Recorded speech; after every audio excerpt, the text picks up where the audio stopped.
బయట మాట్లాడేవాళ్ళు బహిరంగంగా ఏం మాట్లాడతారో ఆ మాట్లాడే లైన్స్ మధ్య కొన్ని మీనింగ్లు ఉంటాయి, ఆ మాట్లాడే వాక్యాలు వెనక కొన్ని మీనింగ్లు ఉంటాయి.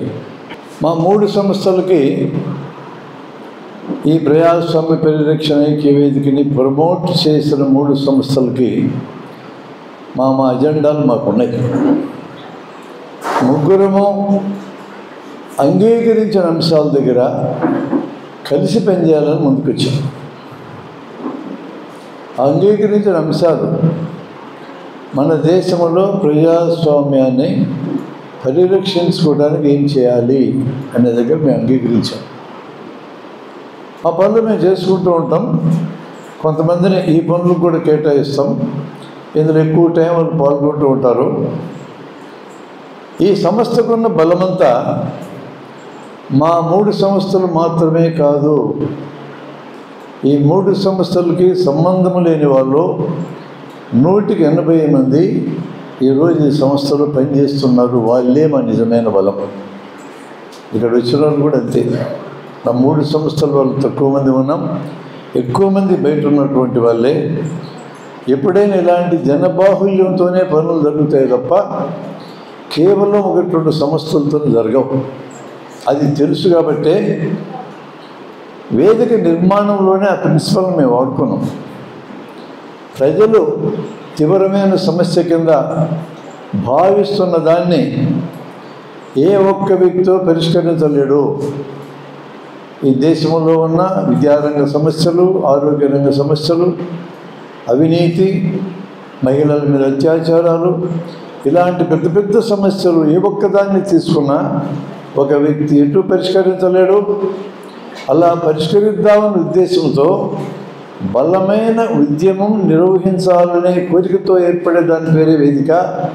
ఒక వేదిక కూడా చేయలేని పరిస్థితి ఉంది. అందుకనే ఎంపిక చేసుకున్న అంశాల మీద, సమస్యల మీద ఉమ్మడిగా పనిచేయాల్సిన అవసరం ఉందనే ఐక్య వేదికలు ఏర్పడతాయి. అలాంటి ఒక ఐక్య వేదిక ఇది. మాలాగా ఆలోచించేవాళ్ళు, మాలాగా మంచి జరగాల ప్రజలకు కోరుకునే వాళ్ళు మాకు తెలియకుండా అనేక మంది ఉండొచ్చు, తెలిసి కూడా చాలామంది ఉన్నారు. వీళ్ళందరూ కూడా కలిసి పనిచేయాల్సిన అవసరం ఈ దేశంలో వచ్చింది. ప్రజాస్వామ్యం సక్రమంగా అమలు జరిగితే పరిరక్షణ చేయాల్సిన అవసరం రాదు మనకి. అది అమలు జరగడం లేదు కాబట్టి దాన్ని పరిరక్షించాలా అని చెప్పి బయలుదేరాల్సి వచ్చింది. ఆ ప్రపంచం మొత్తం మీద ప్రజలందరినీ ఏకతాటి మీద నడపడానికి ఒకప్పుడు మతాలు పనిచేసినాయి. కాలక్రమేణా మతాలు డివిజన్ కూడా తోడ్పడ్డాయి. ప్రజలకి ఉన్న హక్కులు, విధులు, బాధ్యతల మధ్య సమతూకం ఏర్పడడానికి ఒక పాలనా వ్యవస్థ ఉండాలా. ఆ పాలనా వ్యవస్థనే ప్రభుత్వాన్ని మనం పిలుస్తున్నాం, ది స్టేట్ అని పిలుస్తాం. స్టేట్ ఎందుకు అని అడిగితే ప్రజలందరూ కలిసి జీవించక తప్పదు. కలిసి జీవించాలన్నప్పుడు ఇన్ని రకాల మనస్తత్వాలు, ఇన్ని రకాల జీవన శైలులు, భాషలు, సంస్కృతులు కలిగినటువంటి తాటి మీద నడపాలి అంటే ఒక వ్యవస్థ ఉండాలా. దాని పేరు రాజ్యం. ఆ రాజ్యానికి ప్రతినిధి ప్రభుత్వం. ప్రభుత్వంలోకి వచ్చేది రాజకీయ పార్టీ. ఇక్కడ ఎన్నికలు జరుగుతాయి. ఎన్నిక జరిగేదాకా ఆ ప్రతినిధి పార్టీ మనిషి. ఎన్నిక పూర్తయి ఎమ్మెల్యేగానో, ఎమ్మెల్సీగానో, ఎంపీగానో మారిన తర్వాత అతనికి ఎంత మాత్రమూ పార్టీ మనిషి కాదు అనేది మన అవగాహన. ఈ అవగాహన దెబ్బతిన్నది. ప్రజలందరూ మనిషిగా ఉండాలి. ప్రజలందరి తరఫున అవకాశం ఉన్న వాళ్ళందరూ వచ్చి ఓటేసి ప్రతినిధిని ఎన్నిక చేసిన తర్వాత, ఎన్నిక పూర్తయిన తర్వాత ఆ వ్యక్తి ప్రజలందరి మనిషి. కానీ ఈరోజు దేశ రాజకీయం ఎలా ఉందంటే ఎన్నికకు ముందు పార్టీ మనిషే, ఎన్నిక అయినాక కూడా పార్టీ మనిషే, ప్రజల మనిషిగా లేరు. ప్రజాస్వామ్యానికి అతిపెద్ద నష్టం దీనివల్ల జరుగుతుంది. కాబట్టి ప్రజాస్వామ్యాన్ని పరిరక్షించాలనుకోవాల్సి వచ్చింది. మనకు తెలిసిన విషయాలే నేను మాట్లాడుతున్నా, నా కోణంలో మాట్లాడుతున్నా, పరిశీలించమని కోరుతున్నా. సమాజం సజావుగా నడవడానికి ప్రధాన స్రవంతులు రెండు ఉంటాయి. ప్రజల భావజాలాన్ని నిరంతరం అభివృద్ధి చేస్తూ మరమ్మత్తు చేస్తూ ఉండే వ్యవస్థ ఒకటి. ఎంత మరమ్మత్తు చేయడానికి మనం ప్రయత్నం చేసినా కొంతమంది ఆ మరమ్మతుకి లోన్ కాకుండా అడ్డం తిరుగుతూ ఉంటారు. అటువంటి వాళ్ళని అదుపు చేయడానికి బల ప్రయోగాన్ని వాడగలిగిన మరొక వ్యవస్థ. ఒకటి రాజ్య వ్యవస్థ, ఇంకోటి భావజాలధారణలో ఉన్న వ్యవస్థ. ఇవి రెండు ఎల్లప్పుడూ కలిసి పనిచేస్తూనే ఉంటాయి. భావజాలం చాలా బలమైనదే. ఒకసారి ఒక భావం తనలో పడితే ఇక ఎవరూ చెప్పనక్కర్లేదు, మనకి చేసుకుంటూ పోతూ ఉంటాం. చిన్నతనంలో పసిబిడ్డలుగా ఉన్నప్పుడు పళ్ళు తోముకోవడం నేర్పించాలి పిల్లలకి. వాళ్ళకి ఇష్టం ఉండదు అది. టూత్పేస్ట్ తీయగా ఉంటే చప్పరించి మింగేస్తాం. అట్లాంటి పిల్లల్ని బతిమలాడి అభినందించి బెదిరించి నచ్చజెప్పి రకరకాల పద్ధతులు అమ్మ నాన్నలు పళ్ళు తోముకోవడం నేర్పించిన తర్వాత ఈ రోజులు పెద్దలుగా మారినాక ఏ తల్లిదండ్రులు కూడా పళ్ళు తోముకుని భోంచేయని చెప్పటం లేదు. ఇక్కడికి ఎక్కేది ఒక దారిలో మోటార్ సైకిల్లో పోతూ ఉంటే నేను ముందు పోతున్న వ్యక్తి యొక్క మోటార్ సైకిల్లో స్టాండ్ తీయకుండా పోతున్నాడు. నేలకి గుద్దుకుంటే చచ్చిపోయే ప్రమాదం ఉంది. అతను ఎవరో మనకు తెలియదు. అతనికి చెప్పాల్సిన బాధ్యత మన మీద లేదు. చెప్పకపోయినా మనల్ని జైల్లో పెట్టరు. కానీ మనం అదే పనిగా అతనికి స్టాండ్ స్టాండ్ స్టాండ్ అని చెప్తాం. ఇక్కడికి ఎక్కింది. ఆకలితో ఉన్న పసిబిడ్డ మన ఎదురుగా నిలబడి ఉంటే మన వైపే అదే పనిగా చూస్తూ ఉంటే ఆకలితో మనం తిండి తినలేము, ఆ బిడ్డకి పెడతాం. ఇక్కడేం చట్టము లేదు. ఇక్కడెక్కింది. రైల్లో ప్రయాణం చేస్తుంటే ఎదురుకున్న వ్యక్తిని పరిచయం చేసుకుంటాం. వాళ్ళు ఎవరో మనకు తెలియదు. మనం ఒక చోట దిగుతాం, వాళ్ళు ఒక చోట దిగిపోతారు. ఆ కాసేపే ఆ పరిచయం. అయినా మనం తినడానికి ఏమన్నా వస్తువులు బయటికి తీస్తే వాళ్ళకి కూడా పెట్టడానికి ప్రయత్నం చేస్తాం. ఇవన్నీ నేను చెప్పడానికి ఒకటే కారణం, భావజాలం తలకాయలోకి సింక్ అయితే ఎవరు చెప్పనక్కర్లా, ప్రభుత్వం చెప్పనక్కర్లా, ప్రభుత్వం బలప్రయోగం చేయాల్సిన అవసరం కూడా లేదు. అంత బలమైనది భావజాలం. అయితే దారి తప్పిన వ్యక్తి ఎవరైనా ఒక్కడుంటే చాలు, సిటీ డిస్టర్బ్ అవుతుంది. మీ కాకినాడ సిటీలో ఒక్కడు దారి తప్పిన వాడు రాత్రి 11ంటికి బయటికి ఎవరైనా జనం వస్తే వాళ్ళని పట్టుకొని తలగా పగలగొట్టి చంపుతున్నాడని ఒక పుకారు లేస్తే మీ సిటీలో ఉన్న 3-4 లక్షల మంది ఎవరు బయటికి రాలేక, ఒక్కడు దారి తప్పినా చాలు డిస్టర్బెన్స్ చాలా పెద్దది. అలాంటి డిస్టర్బెన్స్ వచ్చిన సందర్భంలో అతని దగ్గరికి వెళ్ళి, నీవు ఇలా ఇతరుల హక్కులకి భంగం కలిగేటట్టు చేయకూడదు కదా అని మనం మాటల ద్వారా చెప్పడానికి ప్రయత్నం చేస్తే వాడు వినడు. ముందు నేను తలగా పగలగొడతా అంటాడు. అతని దగ్గరికి రాజ్యం అధికారాన్ని వాడుకొని బలప్రయోగాన్ని అవసరమైతే వాడుకొని కాల్చి పారేస్తాను నువ్వు కానీ ఈ దారిలో ప్రయాణం చేస్తే అని వాడిని భయపెట్టడం, భయానికి లొంగకపోతే జైల్లో పెట్టడం, మరీ సమాజంలో ప్రజల మధ్య బ్రతకడానికి అర్హత లేని వ్యక్తి అయితే సమాజంలో తొలగించటం న్యాయ వ్యవస్థ చేస్తుంది. అక్కడ ఏది రంగంలోకి రావాలి? భావజాలం పనిచేయకపోతే చట్టం రావాలి రంగంలోకి. మరి చట్టం చాలా బలమైనదని కనిపిస్తుంది ఈ సంఘటనలో. కానీ చట్టం ఎక్కడ బలం ఉంది, ఎక్కడ బలం లేదో కూడా చూద్దాం. చట్టం లాంటి ఒక స్టేట్మెంట్ 2016లో రిజర్వ్ బ్యాంక్ ఇచ్చింది. నోట్లకి తెల్లగా ఉన్న దగ్గర గాంధీ బొమ్మ ఉంటుంది, వాటర్ మార్క్. పిన్ వేస్తే ఈ నోట్ చల్లదని ఒక డైరెక్షన్ ఇస్తే అప్పటి నుంచి మనం నోట్లకి పిన్నులు వేయటం మానేసినాం. ఆ తెల్లగా ఉన్న దగ్గర రాయడం కూడా మానేసినాం. ఇదివరకు ఆ తెల్లగా ఉన్న దగ్గర పేర్లు రాసేటోళ్ళు, ఫోన్ నెంబర్లు రాసేటోళ్ళు, కవిత్వాలు రాసేటోళ్ళు, మొత్తం బంద్. ప్రభుత్వం తరపున ఒక నోట్ ఆగిపోయింది అంతే. అంత బలమైంది రాజ్య వ్యవస్థ. 2016లో మోడీ సాబ్ గారు నవంబర్ 8వ తేదీన పెద్ద నోటు రద్దు అయిపోయిన ఒక్క ప్రకటన చేశారు. రాత్రి 8 గంటలకి రద్దు అయిపోయింది. మొత్తం దేశమంతా రద్దు. అంత బలమైంది రాజ్యం. బలమైంది అంటున్నాం కదా. ఈ దేశంలో 5,000 చట్టాలు ఉన్నాయి. ప్రతి చట్టము డబ్బులు ఉన్న వాళ్ళకి ఓ రకంగా, డబ్బులు లేని వాళ్ళకి ఓ రకంగా ప్రవర్తిస్తూ ఉంది. అది దాని బలహీనత. అవినీతి నిరోధ చట్టం ఉంది, అవినీతి ఉంది. వరకట్న నిషేధ చట్టం ఉంది, వరకట్నం ఉంది. బాల కార్మికత నిరోధ చట్టం ఉంది, బాల కార్మికులు ఉన్నారు. బాల కార్మికత నిరోధకత మీద మీటింగ్ పెట్టుకునే పెద్దలున్న మీటింగులు బాల కార్మికులు టీ తెచ్చిస్తారు. అంటే అర్థం ఏంటి? చట్టాన్ని ఉల్లంఘించే వాళ్ళు 13 నుంచి 15 మంది ఉంటే ఈ చట్టం పనిచేయదు.